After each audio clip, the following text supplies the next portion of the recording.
இதை தெரிஞ்சுக்கிட்ட ராஜா தேசத்துல இருக்கிற அத்தனை மந்திரவாதிகளை கூட்டிட்டு வந்து 60 நாள் பூஜை செஞ்சு சந்திரமுகி அரிசியை ஒரு பானையில போட்டு கனபந்தனம் செஞ்சுட்டார். அதை அரண்மனையில தெற்கே இருக்கிற ஒரு அறைக்குள்ள பூசி வச்சுட்டார். கொஞ்ச நாள்லயே ராஜாவும் காலமாயிட்டார். ஆனா இன்னும் அந்த சந்திரமுகியோட ஆவி ராஜாவை பழிவாங்க அந்த அறைக்குள்ளேயே காத்துக்கிட்டு இருக்கிறாரும்.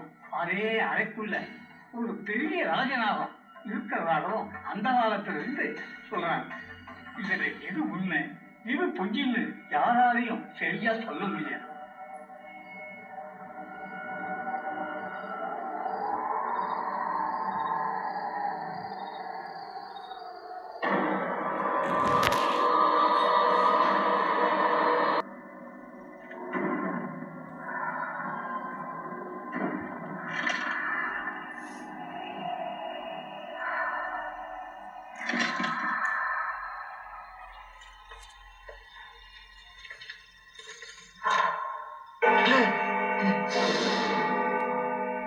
பதில்